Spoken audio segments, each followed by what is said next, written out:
Hindi, para mag-share din ako. Dito sa akin.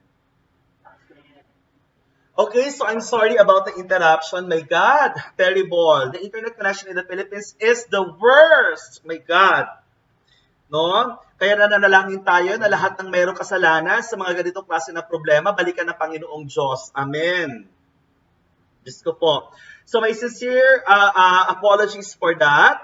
There are technical problems existing in the Philippines, our beloved Philippines. No? So going back to what I've been saying, kaya sa totoo lang, hindi ko alam kung paano magko-conduct ng online learning sa ganitong klase ng sitwasyon sa Pilipinas. I really don't know. So sana ma-improve ang connection ng globe, lalo na.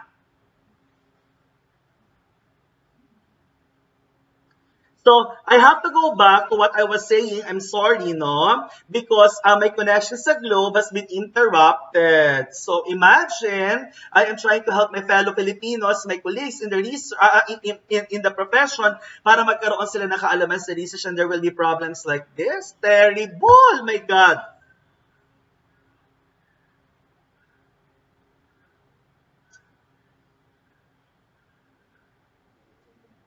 I know, I know.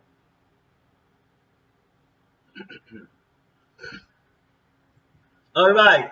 As I was saying, I have to go back to chapter 1. So one more time, we are going to proceed with chapter 1. Let me just have a recap of what I was saying. Ang chapter 1 once again, I have to do this once again kasi nga naputol yung aking streaming. So, well, chapter 1 are composed of 16 steps only. So this is your number. Step 1, select a topic. 2, review of related literature. 3, identify the variables. 4, write the introduction. 5, finalize the problem.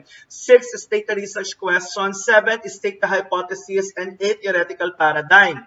Number 9, theoretical background. 10, conceptual paradigm. 11, conceptual framework. 12, significance of the study.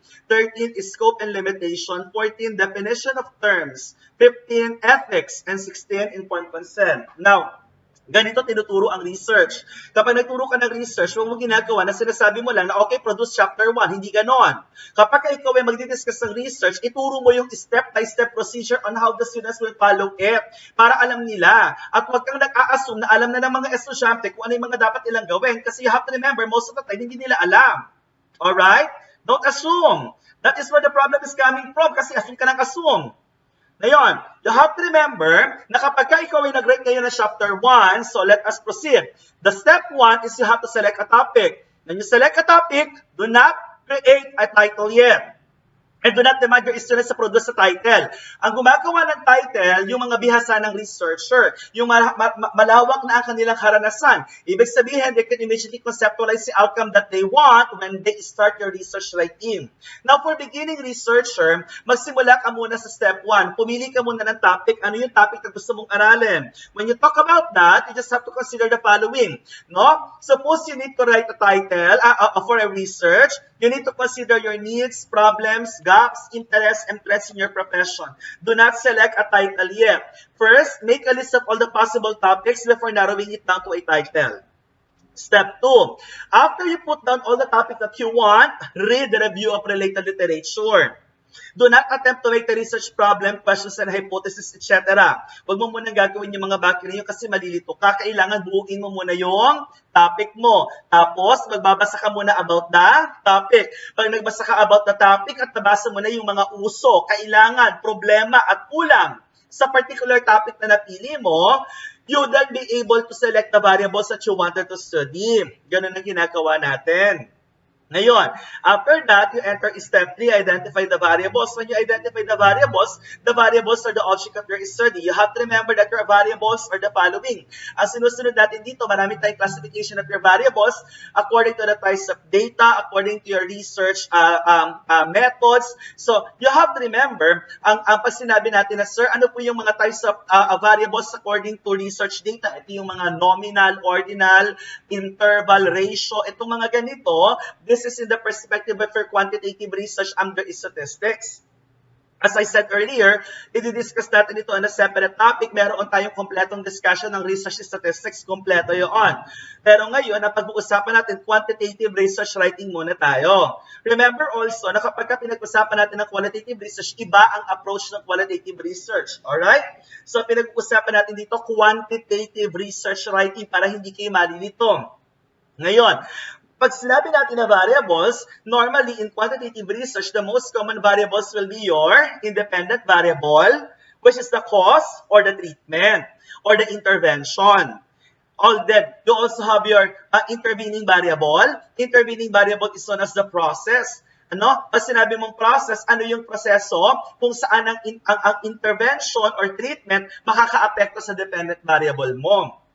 Ngayon, you also have your dependent variable. Your dependent variable is the effect. The dependent variable is the effect in reference to what? Ano yung resulta, yung output, no? And then you also have the population. The population are the people that you're going to study on your research. Right after this one, let us integrate related concepts to review on variables in research, breaking down the data for a statistical analysis. Ngayon, a variable refers to the attributes or characteristics of a sample being studied. Characteristics of a variable is, number 1, it should be observable. 2, it must have a value. And 3, it can represent a category. So once again, under the perspective of your quantitative research, dapat ang iyong pinag-aaralan is pasok sa natural phenomena. Ibig sabihin, dapat ito ay nasa normal world. Kapag ito ay hindi observable, baka naman ito ay wala sa normal world, baka ito ay nasa paranormal world. Ibig sabihin, hindi ito pwedeng pag-aralan ng science because science can only study something under the natural phenomena. Now, you have to remember that that particular variable must be measurable. No, it has to be observable at least. Diba? Ngayon, pag sinabi naman natin na variable once again, dapat daw ito ay pwede mong aralin. Kaya kapag sinabi natin na there are variables na gusto mong aralin, like for example, luwa, multo. Ngayon, ito ba ay pwede natin aralin under normal quantitative research data? Well, kailangan mong pumili ng ibang klase ng quantitative research analysis dito. Kasi under quantifiable terms, mahirap i-quantify ang presence ng kaluluwa. That is why, yun yung sinasabi natin na you have to consider the types of variable that you want. Halimbawa, gusto mo mag-aral ng spirituality, walang masama sa spirituality. But, you need to consider the aspect of spirituality that can be observed versus the aspect of spirituality that cannot be observed. So, pwede pa rin pag-aralan pala ang spirituality? Oo naman, marami nang nagawang research siyaan. Basta, ang pinupunta lang dito, ang pipiliin mong variable, it must be observable. It must assume a value. There must be a category. Ngayon, what else? The classification of a variable according to the kinds of data, it can be qualitative or quantitative. Quantitative, anything that can be counted. May number value. Pag sinabi mo naman na qualitative, ang aspekto naman na ito is all about your belief, perceptions, attitudes, no? Yung mga ganon, experiences, the quality of their experiences, ganon yun. Now, in classification of a variable according to its effects on a phenomena, you have your independent, dependent, and intervening. As I said earlier, pag sinabi natin na independent variable, ang independent variable is known as your treatment or intervention or cause. Pag sinabi naman natin na dependent variable, that is the effect or the output. Pag sinabi naman natin na intervening variable, it is the process wherein the independent can influence the dependent. Or, it is the process wherein the treatment can produce the output or effect expected. Ganun yon. Kaya pagka pinag-usapan natin ito, independent is known as your treatment, intervention, and cause. Diba? And then otherwise, tinatawag din natin siyang input. Pag sinabi naman natin na dependent, ito naman yung madalas natin sinasabing effect. Diba? Or output. And then, ngayon, let us talk about yung tatlo ulit. Pag-usapan natin yung IPOPA. Remember, paano ba tayo dapat mag-select ng variable? As I mentioned earlier, bago tayo nagkaroon ng interruption, kapag ang gumagawa ka ng title, you have to consider yung IPOP. Ano yung IPOP na yon? Yung input, process, output, and population. Di ba, ang una mong gagawin, hahanap ka ng topic na gusto mo. Tapos, magbabasa ka ng literature about that. And then, i-identify mo na ngayon yung variable. Pag in-identify mo yung variable sa gusto mong aralin, ilalagay mo siya ngayon dito sa apat na ito. Isa yung input, isa yung process, isa naman sa output, isa sa population. Kaya ngayon, ano ang basa mo sa kanya? IPOP siya, anak. Ganun ang basa mo. Alright? So that's how you're going to write your research. Pagka nabuo mo itong IPOP na ito, mabubuo mo rin yung title mo. Alam mo, kapag nabuo mo yung title mo, you have to remember, you need to stick to your title. When the title changes, everything changes. Kaya nga sabi nila, sir, paano kung malalaman kung ang title ko ay tama? You have to follow the process. Sundin mo lang yung formula na yun. Susundin mo si input, susunod si process, susunod si output, and susunod si population. Pag yun ang order ng iyong title, tama yun. Alright? So, for example, halimbawa, gusto mong mag-aral about music. Nagbasa ka ngayon tungkol sa music. Tapos, habang nag-aaral ka ng music, nabasa mo ngayon yung mga variables na may kinalaman about music. For example, may epekto siya sa memory, tapos, nakaka-apekto siya sa mga nag-e-exam, at itong mga nag-e-exam, commonly yung mga nagbo-board exam na estudyante, etc. Alright? Ngayon, kung mula doon sa lahat ng mga interest mo, ipapasok mo ngayon siya doon sa iyong apat na classification kay IPOP. Kaya dapat magiging ganito yung itsura ng iyong title. So for example, you wanted to study about music. Music is the input or independent or cause or treatment. Listening is the process or intervening variable. Memory recall is the output or dependent or effect. And then pag sinabi mo naman na nursing board takers, ito naman yung population. So na-classify mo yung IPOP ngayon, nabuo mo siya. Input, process, output, population. Input, music. Process, listening. Output, memory recall.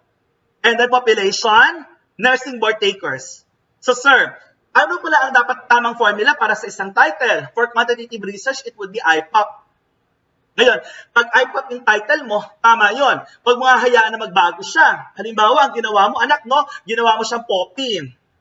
Anong poppy, sir? Ginawa mong populations, ginawa mong nursing board takers, memory recall, and music listening to memory. Diba? Baliktad na siya. Kapag gano'n ang nangyari, magbabago na lahat ng aspeto ng iyong gustong aralin.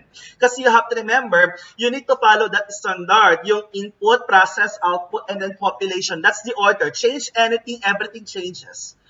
Basta yun dapat ang masusunod. Kaya kapag pinalitan mo siya, magbabago din lahat iyon. Ngayon, some institution are suggesting na dapat tayong gumamit ng isa pang A, application. Ang gusto nila, kapag ka daw naglagay ka ng title, dapat daw meron ng application na malino sa title. Hindi lahat ng institution ay gumagawa noon, but some institution would like that, like for example, Department of Education. Ngayon, when I saw that, anong reaction mo doon, sir? Maganda yung gusto nilang gawin. Kaya nga, sa totoo lang, I would like to discuss to you kung paano yung gusto ng DepEd kapag ka nagpapapasa siya ng research sa mga teacher. And it's good. Kasi nakita ko yung practical application niya. Maganda yung sense na pinagagawa ng DepEd. So for example, pag gumawa ka daw ng research, dapat salpak mo na kung saan i-apply yung study. Para may makita kagad na malinaw kung ano yung application ng study mo na yun. Hence, kanina, ang ating formula ay IPOP lang. Diba? Input, process, output, population. Ngayon, dadagdagan natin ng A. Kaya magiging na siyang IPOPA. No? Ano ang ibig sabihin ng IPOPA? Pag sinabi natin ng IPOPA, ang ibig sabihin ng IPOPA means input, process, population, and application. Alright? So, from the context of our earlier example, ang sabi natin, music on memory recall of board exam takers. Alright? Yan na yung IPOP mo. Ito ngayon yung application. Basis for recommended learning program. So, ganun na yung gagawin nila. Ngayon, not all institution would allow that. Ang ginagamit na ng ibang institution ay IPOP.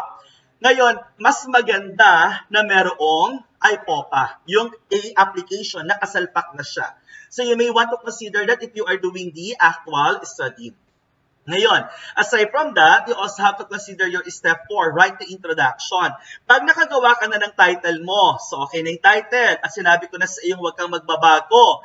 Pagka ang title mo ay IPA, permanent na yan, huwag mo na babaguhin yan, kasi lahat nakadepende na dyan. Ngayon, pupunta na tayo dito ngayon sa tinatawag natin na pupunta na tayo sa tinatawag natin na step 4, write the introduction. In writing the introduction, remember, it refers to the summary on pertinent trends about the title. It starts with a controversy to pick the attention and end with a formal mention of the title. The introduction must answer the following issues. Ang madalas sa tanong ng mga estudyante, ano po ba ang nilalagay namin sa introduction?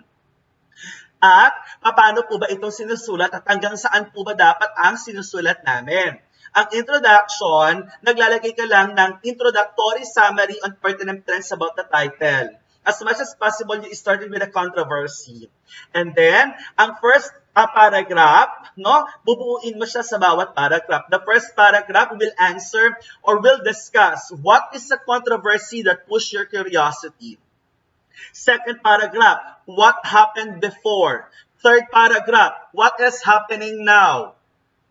Fourth paragraph, what is the likely implication? Fifth paragraph, what is the existing need?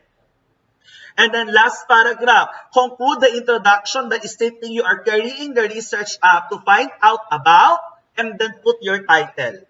So, ganun gumawa ng intro. Now, you have to remember, it must be limited to 2 pages only, double space, Times New Roman, and font size 12. So, ibig sabihin, maikli lang pala siya exactly. So once again, what are the salient points na kailangan mong aralin? Ang mga salient points na kailangan mong aralin again are, first paragraph, ano yung controversy that push you about your curiosity? Second paragraph, what happened before?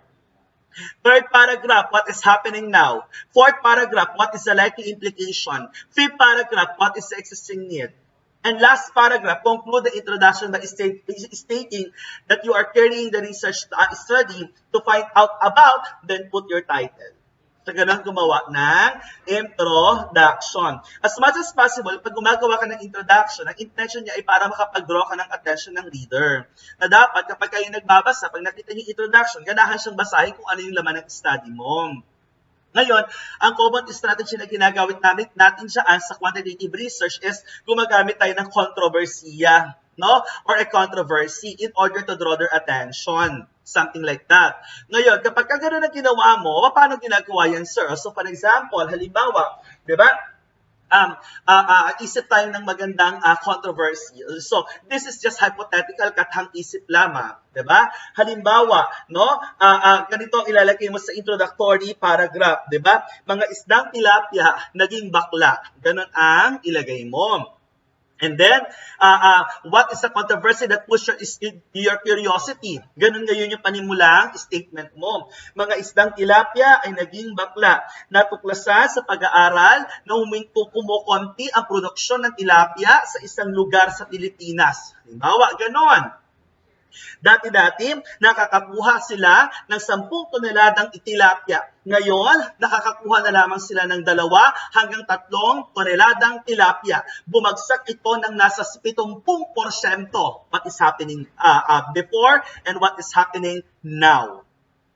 Dahil sa pagbagsak ng tilapyang ito, nagkaroon ng malaking pagkalugi ang mga mangingisda at ang mga nagtitinda ng tilapia at isda sa palengke. So that is the implication. Diba? Dahil dito, kailangan alamin kung ano ang naging dahilan sa pag-aaral naging dahilan sa pagbagsak ng produksyon ng tilapia. Kaya, isinagawa ang pag-aaral na ito upang mapatunayan. And then, isasalpak mo ngayon yung title about the tilapia that you want. Diba? So, for example, ano pala ang dahilan? Natuklasan nila sa pag-aaral nila na ito palang may mga kumpanya pala ng gamot na nagtatapon ng expired na estrogen pills doon sa palaisdaan na yun. Kaya ngayon yung mga isda, yung mga lalaking tilapia, nainom nila ngayon yung mga estrogen pills. Ano nangyari sa kanila? Naging bakla sila, kaya hindi sila nagtatalit ng mga babaeng tilapia. Resulta, kumonti ngayon yung mga isda. Something like that. Sir, totoo ba yan? Hindi, joke lang yon. I am just stating a hypothetical example in order to get your attention. Alright? Ngayon, so that is how you do it. Dapat no may kontrobersiya. Pero kapag sinabi natin na mag-i-introduce ka ng controversy, as much as possible, make sure na yung controversy is something na mag-a-answer or rather factual. Hindi dapat questionable yung truthfulness. Alright? So, ganon. Ngayon, aside from that, what else do you have to understand? You need to answer the background of the study. Not all institution will have the background of the study kasi usually dapat kasama na yan sa introduction. Pero in case na mahingi sila ng background of the study, gawin mo pa rin and you have to follow your institution. Alright? If your institution requires this part, construct it by discussing 2 to 3 paragraphs of the original source of the problem and how the solution to this problem can bridge the gap of the professional growth and practice. Alright? Dapat walang repetition. Hindi dapat kung ano yung nakalagay sa intro, uulitin mo sa background of the study.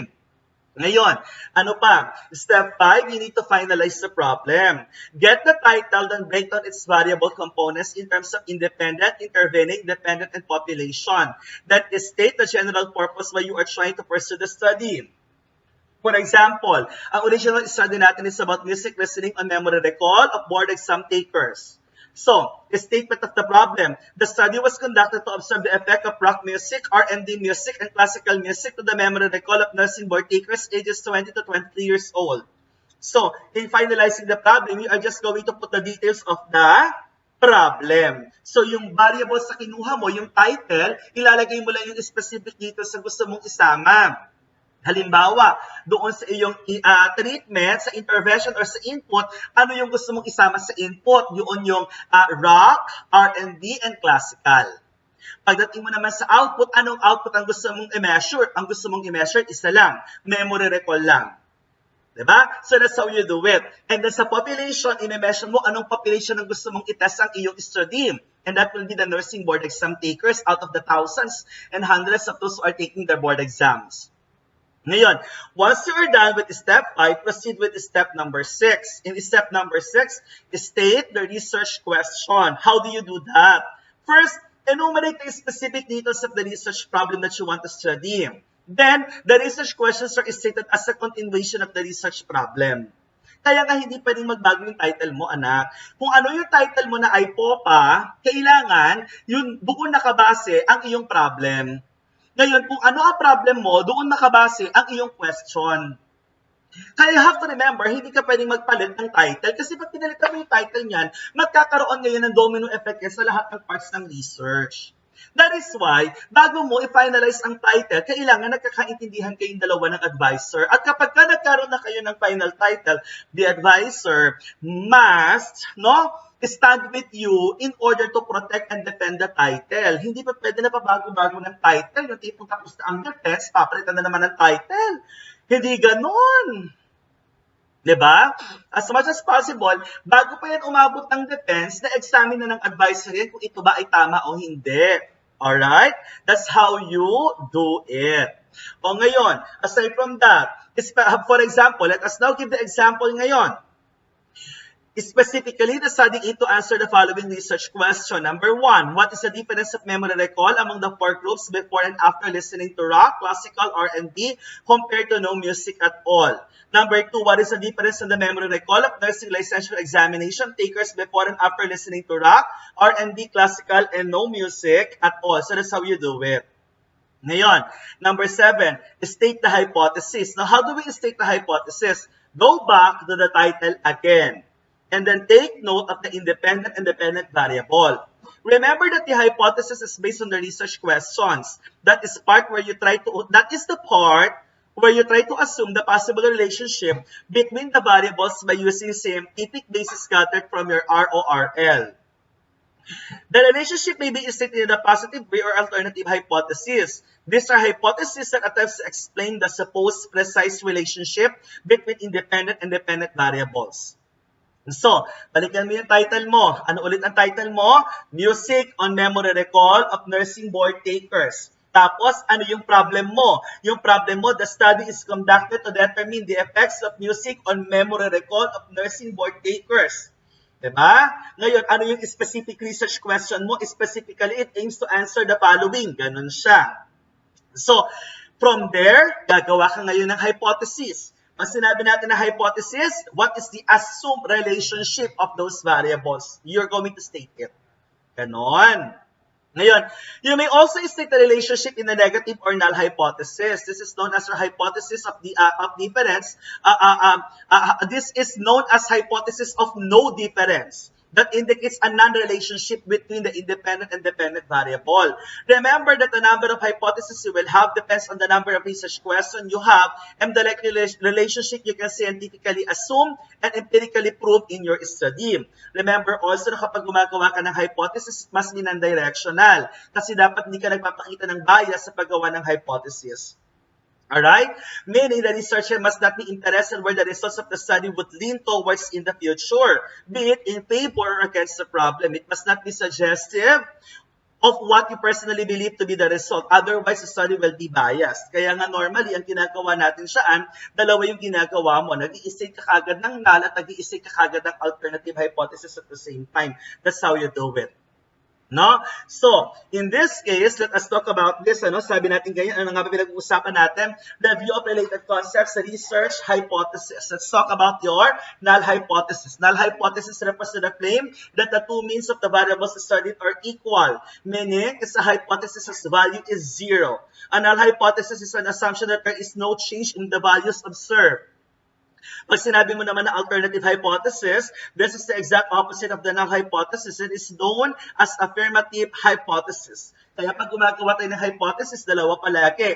Isang affirmative or alternative hypothesis. Tapos yung isa naman, isang null or negative hypothesis. Pag sinabi natin na null hypothesis, walang relationship, walang nagbago, walang change. Pag sinabi natin alternative hypothesis, nagkaroon ng significant difference or significant relationship.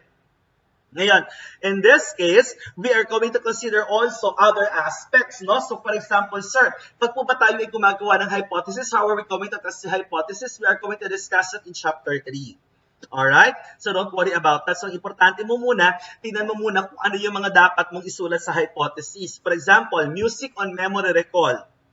Alright? So, what will be your null and alternative hypothesis? For example, music can improve or music can increase memory recall. That is your alternative hypothesis. Or music cannot improve memory recall. That is your null hypothesis. Sa ilan pong hypothesis ang pwede namin gawin? Usually, ang hypothesis nakabase sa research problem na kaya mong i-identify.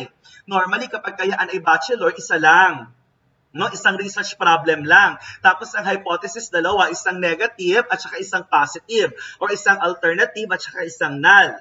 Ngayon kapag ito ay nag-master degree, dumadami na yung hypothesis. Kapag ito ay nag-doctoral na, mas dumadami na yung hypothesis. Kapag naman ito ay professional research na, the hypothesis depends on as many problem that the researcher wanted to prove. Ganun yun. Remember na ang focus natin ngayon dito is to develop competency, capacity, and capability in research writing. Ang ginagawa natin ngayon kung bakit tayo nagko-conduct ng mga seminar na ito na libre sa pamamagitan ng YouTube at Facebook, I hope you follow us on YouTube kasi yung kompletong program nito, uninterrupted, recorded, nakalagay sa YouTube.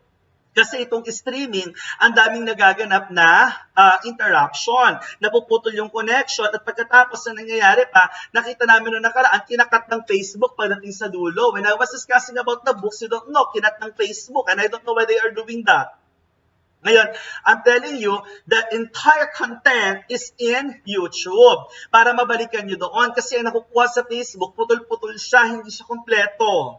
So you have to like the Facebook, the YouTube channel para mapanood nyo lahat ng topic doon. Once again, going back, the primary objective of our program is to develop and build research capacity, capability, and competency building.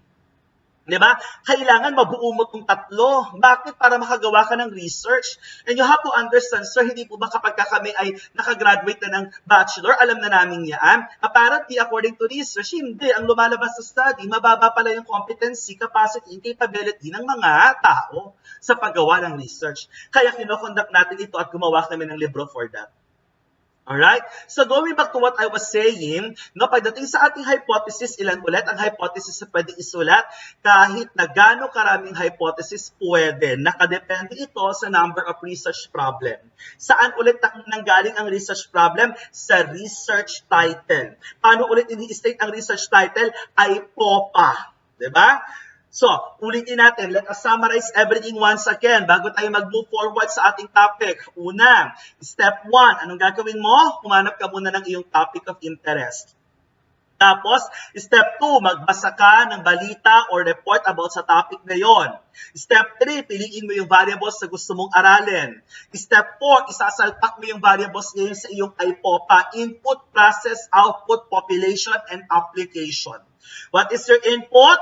That is your independent variable. What is your process? The intervening variable. What is your output? The dependent variable. What is the P population? The people that you would like to study. What is the application? The actual area kung saan gagamit yung study result mo. Pag nabuo mo na yung title, gagawa ka na ngayon ng iyong research problem. Kung ano yung title, siyang research problem. Kung ano ang research problem, bigyan mo ng detalye kung anong gusto mong aralin, yun ang research question. Pagpunta mo sa hypothesis, kung ano ang hypothesis, nakabase siya sa research problem, the main problem. From the research problem, lalagyan mo siya ng isang alternative at isang null, tapos ang hypothesis. Anong reminder about sa hypothesis? You are going to state the possible relationship. Meron ba o walang relationship? Okay, so once again, music on memory recall aboard exam taker. Alternative, music can improve memory recall. Null, music cannot improve memory recall. Tapos, ganun lang. O tapos, ano susunod mong gagawin siyaan? You're now out to prove your theoretical framework. And then, itutuloy mo na siya. Ngayon, I would have to introduce the next speaker, no, to our lecture. Ngayon, in line with this, I would like to introduce that our next speaker earned his Master of Science in Nursing, major in Adult Health Nursing from St. Paul University, Manila, and his Bachelor of Science in Nursing from Manila Doctors College of Nursing, where he was awarded as a student, Dean's Lister recognition. And at the same time, I am very proud to introduce that our next speaker is the current chief nurse of ACE Medical Center of Quezon City, perhaps one of the youngest people to achieve such feat. Now, I would like to call on our co-author for Research Procedural Manual for Nurses, Criminology, Teachers, etc., Professor Jericho Paul C. Batario. Sir Ikoy, please come forward. Ayan, diba? And before I give the floor to Sir Ikoy, i-mention na muna natin si Sir Albert Topida. So we would like to recognize Sir Albert Topida, our Assistant Director for Academics, no, for helping us to setting up with all these things. Sir Albert, magpakita ka naman. Hi. Any message? Message, watch and share. Follow and subscribe our YouTube channel. Okay, so to continue our discussion on the procedural guidelines in research writing, kakatapos lang natin, of course, nung discussion ni Sir Emmer as to the chapter 1 of your research writing. So we'll continue with the succeeding chapters. So let's review first, no? Sinasabi natin na when we are trying to discuss the procedural guidelines in research writing, we have 16 steps, basically in making your chapter 1, alright? So ulitin natin. Your first step is selection of your topic. Tama ba? Yes. All right. So step 2 is you read review of related literatures based on your selected topic. Step 3 is to identify the variables. Step 4 is to write the introduction. Then step 5 is to finalize the problem. Step 6, state the research questions. And step 7 is to state the hypothesis. So, dito, we are trying to make wild guesses and, of course, to know what are the possible results of the study when we are trying to discuss your hypothesis. So, let's move on to the next step, which is step 8.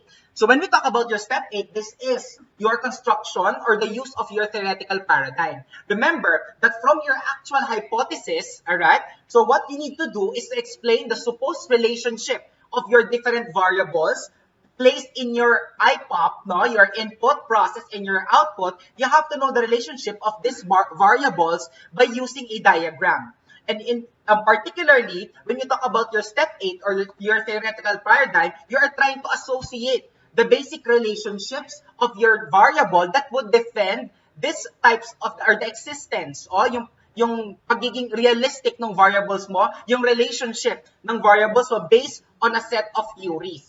Okay? So pag sinabi natin theoretical paradigm, you are associating already built up theories in terms of your selection of the problem and the paradigm. Halimbawa, no, in terms of music, sinasabi nga ni Sir Emmer that how you know or how you use music in terms of memory recall. Ano ba ang pwede nating mga theoretical, no, or theoretical concepts that we can associate to this? Basically, we can use the theory of learning, no? Together with that, the theory of memory. Or basically, we can also use the physiology of human memory. These are already built facts, concepts, and theories that you can associate with your pre-existing problem. Nakukuha ba? Yes. Alright. So that is your step number 8. The most common diagram used in building your theoretical paradigm is your IPOP boxes. Okay? So there will be boxes that you will make in order to show the relationship of one variable to the other. So gumagawa tayo ng mismong paradigm or framework for you to understand completely the actual problem. By looking at this paradigm, or by looking at the diagram, nakikita natin that we simply, no, represent the relationship or how the process flow will occur. Okay? You may use other forms of diagram, but remember the rule, no? Some diagrams are a bit complex, but basically, when you do your research, you must follow KISS. Alright? Pag sinabi natin KISS, that is keep it simple and short. Basically, just put boxes, place on the input or your independent variable, place on the next box your intervening or your process, then the next box will be your dependent variable. Okay? We will show you an example later. Okay. Ayan na pala ang example, no? So how does it is done? How will this be done, no? It should look like this, no? So nakalagay niya, music listening on memory recall. Ulitin natin, ang input natin ay independent. Ibig sabihin, it can stand alone, no? So what we are trying to test in terms of variability is the music. Tinetest mo kung ang music, ano ang gagawin mo sa music? Pakikinggan, process. Tama ba? Yes. At ano ay yung measure mong output? Memory recall. So, ang paggamit ng musika or music or pakikinig ng music in order to measure if it has an effect, basically your output, okay, or your dependent variable doon sa memory ng isang bata or ng isang tao. Maliwanag ba? So, that is your actual theoretical paradigm. Your input, process, and of course, your output based on a diagram based on the relationship. That is your step 8 of your research writing process chapter 1. Maliwanag ba tayo dyan? Yes. Alright. So, let's move on. So, halimbawa, isa pa yan, no? It's your IPOP, no? Our input, process, output, music, no? In a certain study, ginagamit din yung different types of music, no? Sometimes you will ask, no, na music in what genre? No? So dito, sa diagram yan, nakalagay dito, na based on this diagram, what can you see? No? Let's test your knowledge. No? So yung music, sa baba niya may different types. So ibig sabihin, sa paggamit ng research na ito, basically your chapter 1, no? This type of research, you are trying to use music for the different genres of music. Ibig sabihin, yung samples mo or yung population, may mga set na gumamit ng R&B, may mga set na gumamit ng rock, at may mga set na gumamit ng classical. Ano ang ginawa nila? That is your process. Pinakinggan nila. Ano ang effect? Memory recall. So, nakita natin sa baba, may before and after. So, what can we say? Posible na itong diagram na to, this defines that there is a pre- and post-test measurement of the actual memory recall of students affecting or as it is affected by music listening. Okay? So, sir, paano yan? Can you enlighten me further? Okay? So, ganito ang ginawa niyan. Tinest ang memory ng estudyante, okay? Before the administration of music. Then, process, anong ginawa? Nagbigay ng music. Anong klase? R&B, rock, or classical. Alright? So after listening to music, ano ang nangyari? Tinest siya once more. Okay? Test mo ulit yung memory. So makita natin dyan before and after testing of memory recall. Nakuha ba? Yes. So basically that is your theoretical paradigm. Okay? Next is of course your theoretical background or framework. So in theoretical paradigm, this is actually your representation. Pero pag sinabi natin theoretical background or framework, you use a theory to explain and support the hypothesis. Ito yung sinasabi ko sa inyo kanina, no? If you are trying to represent the actual flow of your research in terms of diagram representation, that is your theoretical paradigm. Pero pag sinabi natin you are trying to associate the relevance of your variables based on the pre-existing theories, okay, ang ginagamit natin ay theoretical background or theoretical framework. So most of the time, there is really no theory that can explain 100% accuracy of your specific study. Okay? So you can actually use not just one theory, but you can use different sets of theory. Approximately, in a concept of theoretical background or theoretical framework, we are usually using a sets of theory. It can be 2, it can be 3. Okay? So we can also associate this in a methods of triangulation. Okay? Kapag meron kang if you are trying to see the result, and if you use 3 theoretical backgrounds and test the effect of 3 different theories, we consider the theories as triangulated or interrelated to one another. Okay? If there is no existing theory for your specific needs, the use of scientific evidence to back up your supposition on the possible relationship of the variables is your hypothesis. Kung wala kang makitang theory, you may incorporate into your hypothesis that you have something to prove based on your statement of your hypothesis. No?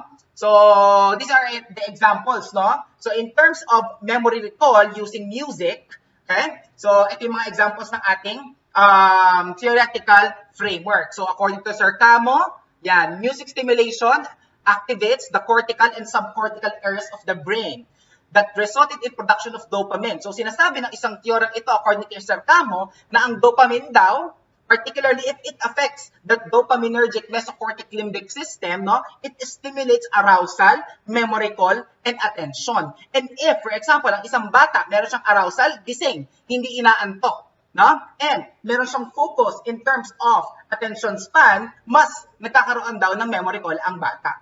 Okay, so that is according to Sir Camo. Secondly, is according to Rakoczy. Ano ba ang sabi ng theory ni Rakoczy? That music promoted the release of serotonin. So kay Sir Camo, ang sinasabi niya, at there is the release of dopamine, no? That affects the mesocortical limbic system that stimulates arousal. Ang sabi naman ni Rakoczy, there is the release of serotonin, a basic neurotransmitter found in your brain that influence brain activity and empower memory. So kapag meron daw tayong, kapag nag-release daw si dopamine, ang sabi ni Sir Camo, at serotonin, sabi ni Rakoczy, it stimulates memory. Okay?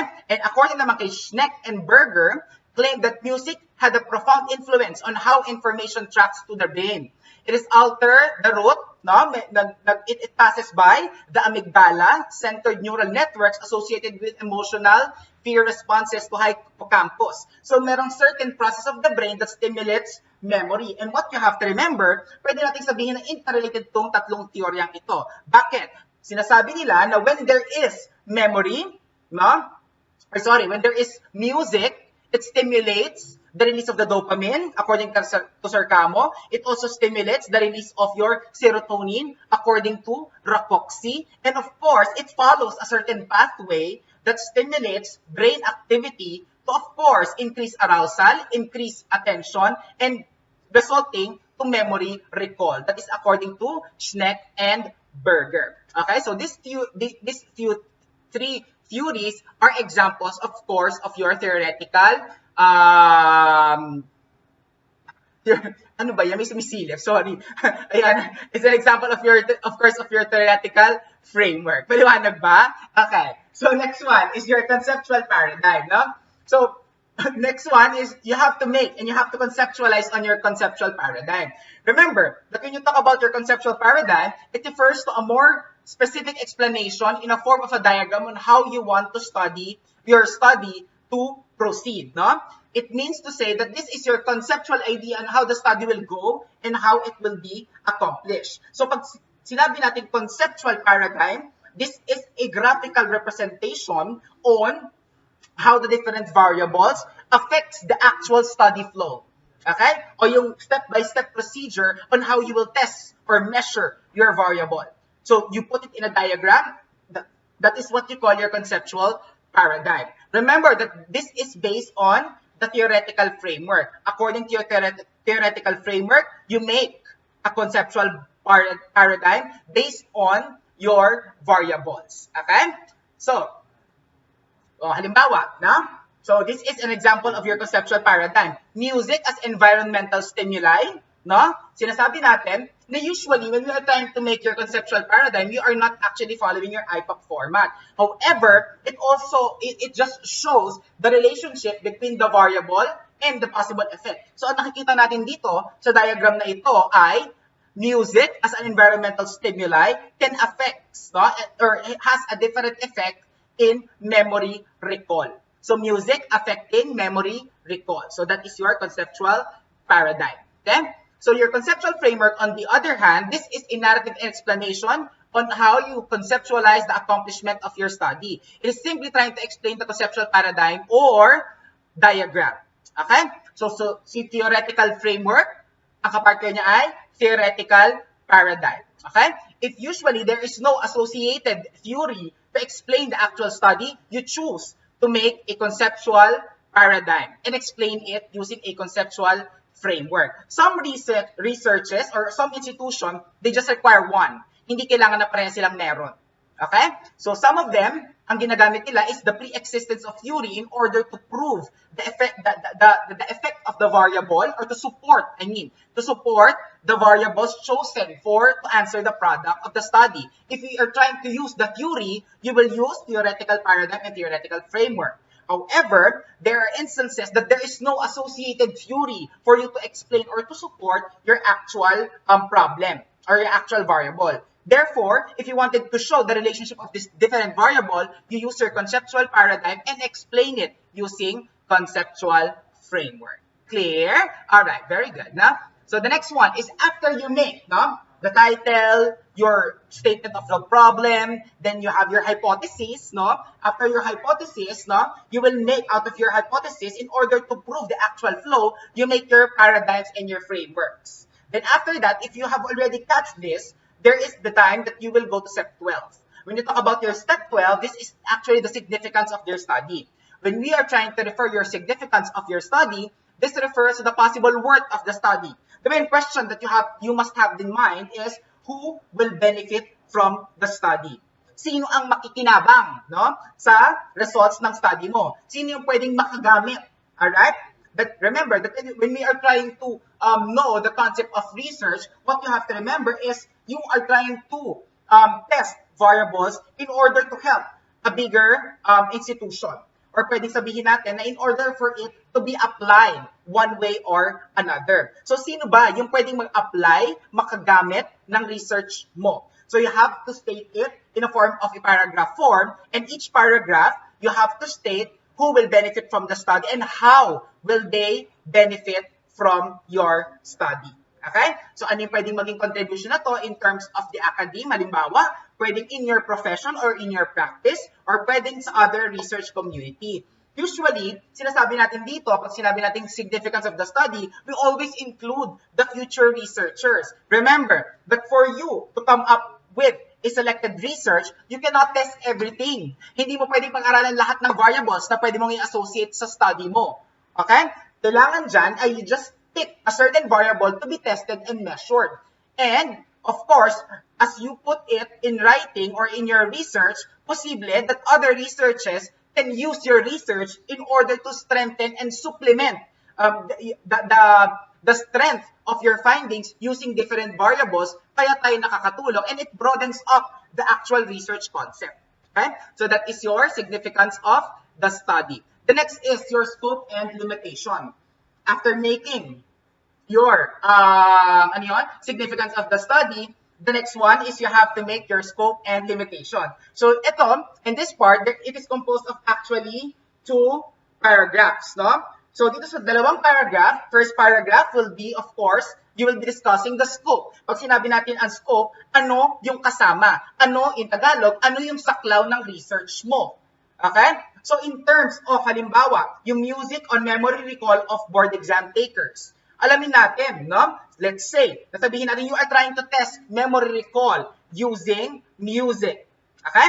So ano ba ang pwede natin lumabas? Ano ba ang pwedeng lumabas sa scope? Pag sinabi natin scope, this study concentrates on board exam takers. Ibig sabihin ba, sir, kapag hindi siya board exam taker, hindi mo pwedeng gamitin? Posible. Okay? You can put it as the scope of your what do you call this, of your study. The next one is music on memory recall of board exam takers. Sir, ibig sabihin ba kapag other age group or other population, this doesn't prove your study? Posible din. Or else, if you wanted to broaden up your population, you can use a separate study for that matter. However, in terms of the scope, remember, there are always the scope o meron tayong saklaw ng isang study. And we put boundaries, no? Because we cannot test and measure everything.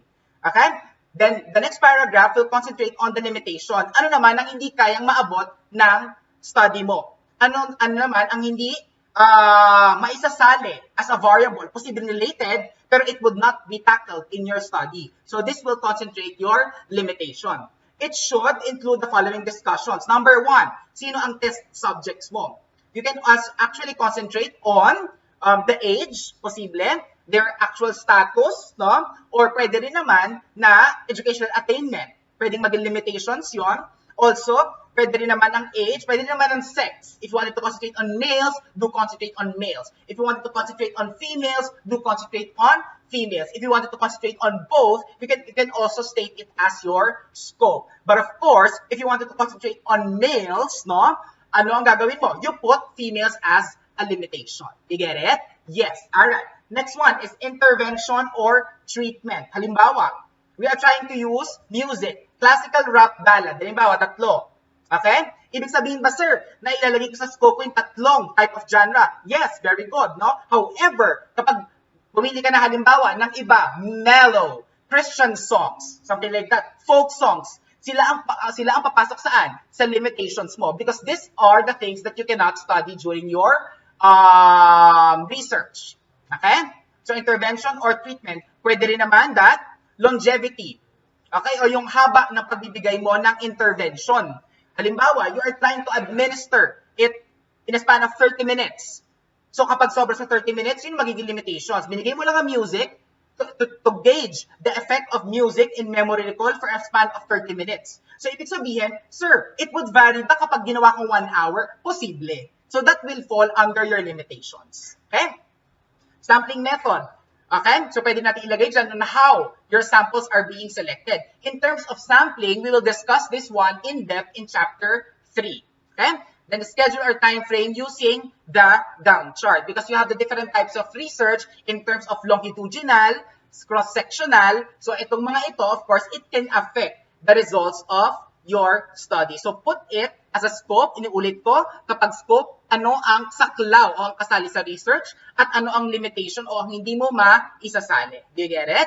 Yes. Alright. So, next, of course, is your definition of terms. After your scope and the limitation, you move on with your step 14, which is your definition of terms. You have to explain the variable on how it was operationally used in the study. So, remember, we have 2 types of terms or definition na ginagamit natin. Pwedeng conceptual, pwedeng operational. Pag sinabi natin conceptual, no? Ito yung definition based on, of course, your dictionary. Kung anong nasa dictionary, ito ang actual definition. Pero pag sinabi natin that it is operational, paano mo ginamit sa study? Okay? Halimbawa, no, pinili mo ang term na homosexual. Pag sinabi mo homosexual, ang sabi sa dictionary, ito ang mga tao, or these are the people that has sexual attraction over the same sex. Okay? Pero pag sinabi mo in your research na ang homosexual ay ito, you describe homosexual as someone who has long hair, na nagpapalit na, nagpalagay na, or nagpa-breast augment, or nagpapalit na kanilang sexual organ. So basically, Pwedeng ibaba ang conceptual sa operational? Yes, because what you're going to put inside your paper is actually how you use the term inside your study. You get it? So kung paano ginamit o how you define your terms doon sa iyong study. Then the next one is step 15, which is your ethics. No? This refers to the part of the study that ensures the safety of the researchers and the test subjects. No? So remember that ethical consideration is very, very important in terms of how you will deal your research. Kaya nga meron din tayong mga certain processes such as your ethical review or the school board ethical review or the institutional ethics review. Because there is a point wherein the institution, particularly where you are taking your master's or your doctorate degree, wherein they will really ensure that your study will be ethical. Okay? So it provides the assurance towards the confidentiality and identity of the test subjects. Okay? So halimbawa, no, ethical principles, these are the set of guidelines that we use in order to ensure the safety, not just by the researcher alone, but also the participants of your study. So, look at this image. Ano nakikita natin dito? Meron daw experimental nuclear imaging. Ano nangyari? No? So, could you take another protocol or look at the protocol? Ano nangyari? Pinasok nila or they tested human subjects. Then after this, ano nangyari? When they tested the machine, ayun, lumabas. Nasunog na siya. Okay? So because there are actually studies, particularly if you are trying to give interventions that may cause harm, possibly. Okay? So let's just look at it this way, no? So you need to protect your integrity as a researcher and of course the safety of your patients. Halimbawa, ang gustong maging concentration ng research na ito ay the effectiveness of yung ginagawa nilang coronavirus vaccine. Let's just concentrate on that, no? So remember, when we are trying to test this vaccine, you will test it using animal subjects muna. Okay? Then after that, it will go into a series of different tests or trials, clinical trials ang tawag natin doon, before we can say that it is really effective, which includes or can possibly include human subjects. Okay?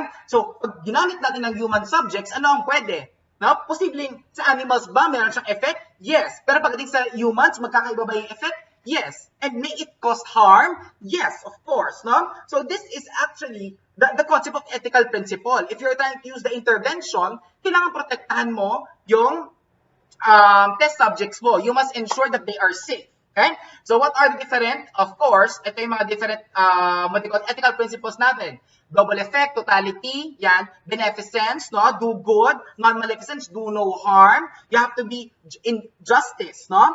Epikeia, equity, equality, fairness, privacy, and autonomy. Kaya kung mapapansin nyo, in using your test subjects, simple lang, you don't put names of the actual subjects. May it be that you put codes, for example, informant 1, alright? Sample 1, sample 2, sample 3, sample 4. Pero ang may alam lang na kung sino yung sample na yan is yung researcher. Okay? Pero in the paper, you do not put the actual name of the test subjects. Because in order for you to protect the confidentiality and the privacy of these people. Okay? Next. Alright. So, informed consent. So, in order for you to ensure that there is, of course, voluntary submission of the samples in terms of the conduct of your study, kailangan gumawa rin tayo ng informed consent. Sir, question. Kapag gagawa ba ako ng informed consent, kailangan English or Tagalog? Nakadepende yan doon sa test subjects mo. If you are trying to use well-educated person, well, actually, you can use English.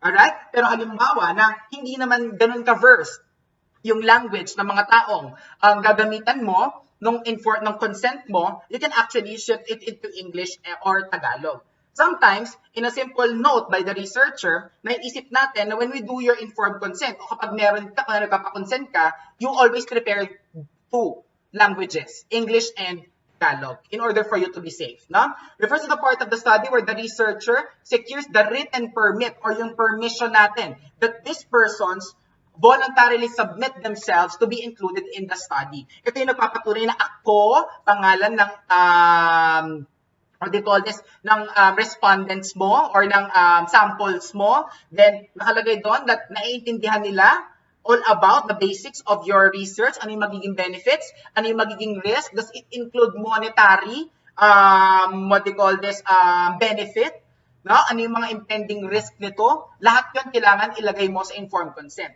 All of the things, you should not hide anything from your respondents or your test subjects. Kailangan lahat ng about sa study alam nila, and this is actually placed in the informed consent.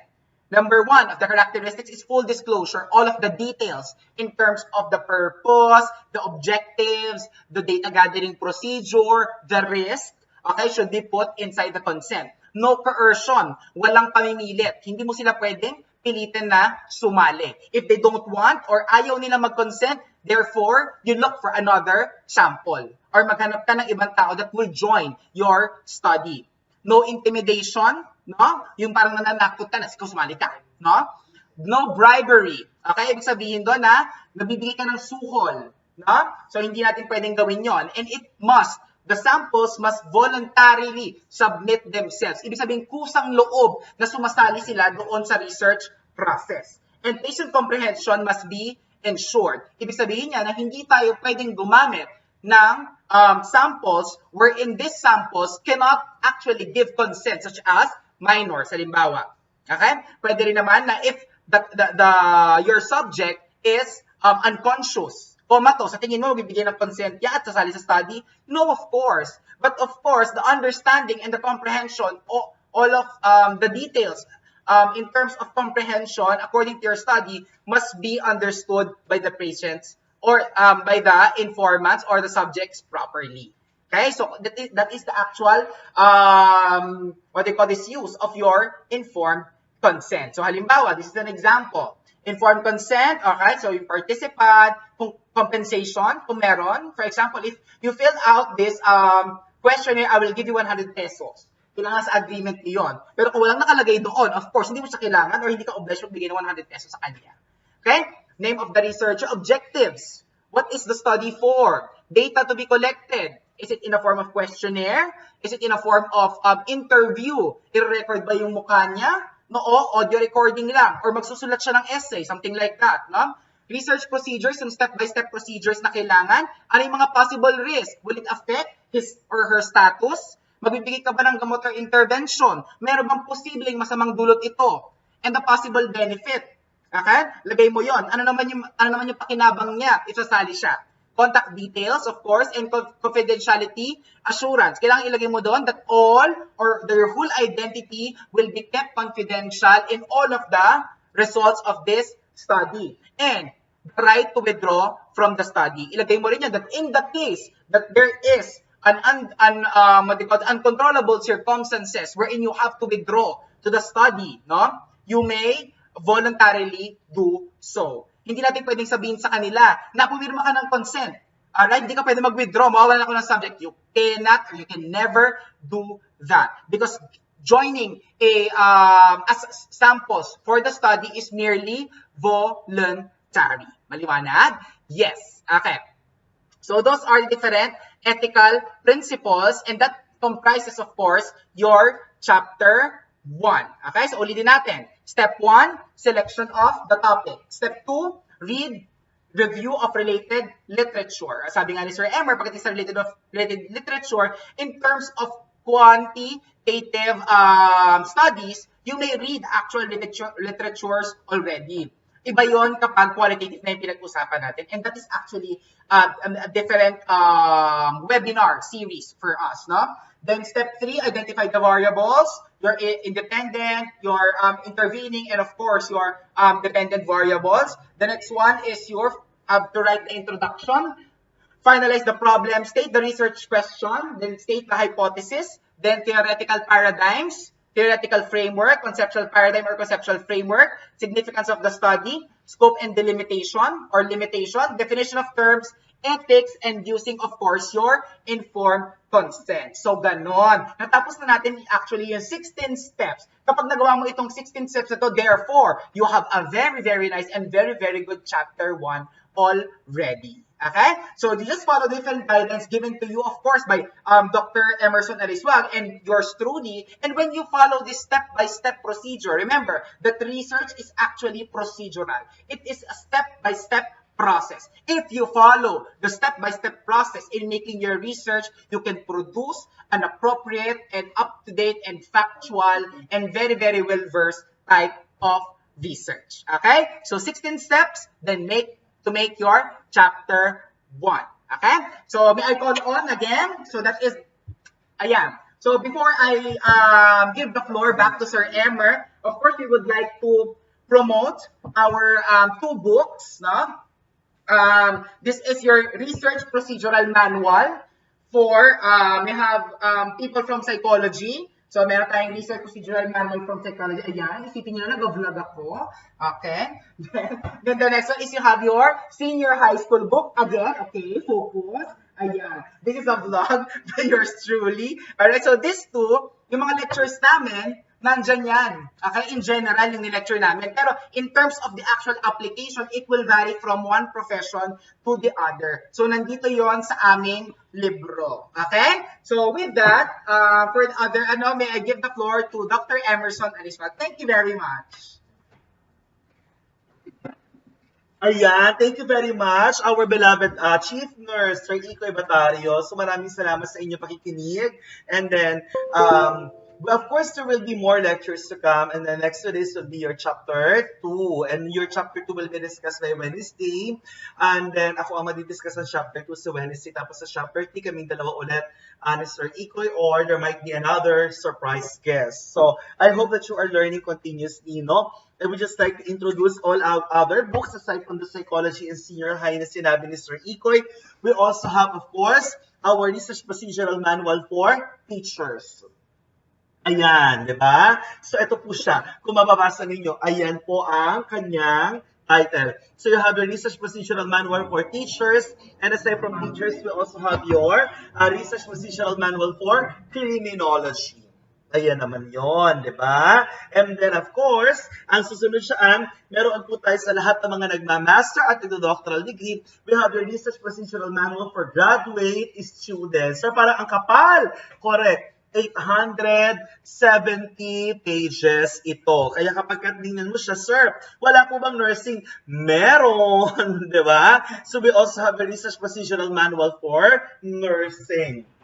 So, with all of this, ito yung mga libro na meron kami. Ayan siya. So, mapapansin niyo, sir, parang pinakamakapal yung graduate students. Correct. Yung talaga ang pinakamakapal sa lahat. Ano po ba ang differences ito? Gaya nga na sinabi ni Sir Igoy, no? The primary difference ng mga libro na ito is your number 1. Ano ba ang laman nila? Meron kasi siyang quantitative, qualitative, multi-method, clinical case study, action research, evidence-based, mixed method, COPAR, feasibility study, meta-analysis, research statistics, evaluation rubrics, comprehensive question, answers, and rational, all in one book. Yun yung graduate students. Kaya ang kapal niya. Kasi lahat ng content ay nandoon na. Tapos ang ginawa namin, kung paano namin dinidiscuss ito kanina, ganoon din ang presentation ng topic. So ang makikita rin nyo sa libro, hindi lamang yung procedure, step by step, columnar siya. So the first column is the step, how to do the step, instruction to complete the step. Tapos, sa tapat niya, the next column will be the actual example. And then sa ilalim niya is the relevant discussion of integrated topics. No, yung mga relevant topics, nilagay namin doon. Plus, lahat siya ay may workshop. So that is the advantage of our books. And of course, before we end our topic, gusto ko munang batiin ang lahat ng mga sumusuporta sa atin. No? Pasensya na kayo dahil hindi masyadong lumalabas ang mga comments. No? I would like to recognize the presence of our co-author in Research Procedural Manual for Social Worker. Alright? And that is our beloved Sir Jeric Gerard Sigo, Ma'am Shirley Aquino from Department of Education, Zamboanga City. Kit Lavin, hello Kit, I'll miss you anak. And then we also have Mang Carolina Ibanez, Jurlex Kuray from Bukidnon, thank you for watching. And then we also have all our friends supporting us, diba? Ayan. Sino pa ba yung mga nanonood? Nakikita yung ibang mga nagko-comment. Sir Albert, please kindly say hi to our participants, diba? Sir Albert, ayan. So once again, thank you for watching, and there will be more lectures to come. Baka hindi pa tayo nabati, anak. May I see? Yun lang So, naman. Matthew Hebulan. Thank Yeah. you, Matthew. And then, And Jing, Shirley Aquino. ayan, Yan. ayan, so ayan. Ma'am Shirley, hello. At sa lahat po ng iba pang support sa atin. So I hope, actually I was contemplating kung mag-discuss pa ako ng additional ngayon. Sir Iko, mag-discuss pa ba ako? Or wag na. Separate na lang. We would like to invite, but ginaganahan siya, but nevertheless, no? So we would like to make it as short as possible. Kasi whenever you wanted to revisit the video, no, you can do so. At tapos hindi naman kayo mapapagod kakapanood, no? So we try to keep it as short as possible, and it is by chapter. Siguro yung chapter 2 medyo mas maiksi siya, but nevertheless when you wanted to review or revisit it once again, isang chapter, isang video yung mapapanood nyo. Tapos you can just easily load and pan it. Kasi mas mahirap ma-load. If the video is longer, mas mahirap maghanap ng topic o nung mismong concept na gusto nyong malaman. Okay? Ayan. And I would like to greet Sir Robert Onyate Mag-apan and si Sir Greg, no? Ayan, marami po salamat. And we would like to apologize kanina kung nagkaroon ng interruption, naputol yung unang live stream. Hindi namin alam po kasi merong may problema talaga ang connection sa Philippines. So I hope you understand. Aside from that, God bless you all. A blessed Sunday. To God be the glory in Jesus' name. Amen. See you on our next session. See you. Goodbye. And of course, never forget to follow our Facebook page and of course, our YouTube channel. This will be uploaded in our YouTube channel. Make sure to subscribe to our YouTube channel and click the notification button. And soon to come are other lectures aside from this. And we will also be tackling concepts on nursing sooner or later and other question-based lecture, short question-based lecture. Ayun. And again, before we go, I would like to greet my Tita Josephine Galang de la Cruz. Thank you for watching po, Tita. She is a teacher from Department of Education, also Manila. Dean Ronel is also with us. Dean Ronel. Yes, Dean Ronel is also with us. Dean Ronel, Dr. Ronel de la Rosa is the Dean of Graduate School of Bataan Peninsula State University. We are very honored to have you as one of our audience, Dean Ronel. He is also our co-author for all our research books and professional education series. I also would like to recognize Miss Lou Renette Colosa Araneta from Iloilo. My God. So we have viewers from Zamboanga, Iloilo, Bukidnon. So, siguro mga former students natin ito, Palawan. Yes, and ayan, meron palang nagtanong, paano po maka-order ng mga books, no? So we will post, actually, we are preparing the ads, no? And how you can order through us. So, yeah, please wait. So, within the week, siguro magpo-post kami and we will show you or we will post and promote on how you can order books. So, the book is already available. As to the process, we will do postings na lang regarding dito po. Okay? Ayan, so Joshua Balagtas Formentera, Sir Gerard Alvarez, Miss Maya Carbonell, and of course, Sir Elimar Mendoza, our partner in Mindoro. We miss you, Sir Eli. Our co-author, Sir Mark Sharon Alvarez, visit ka naman sa office. Diba? We miss you and God bless you all. So goodbye. And again, thank you to Sir Albert Chanuhopida, our Assistant Director for Academic Affairs. Siya po ang nagde-design ng lahat ng mga programa na ito. Well, Sir Iko and I are the one involved primarily on delivering the lecture. So, to God be the glory for everything. Maraming salamat sa inyo. More lectures to come and goodbye. Thank you. Bye-bye.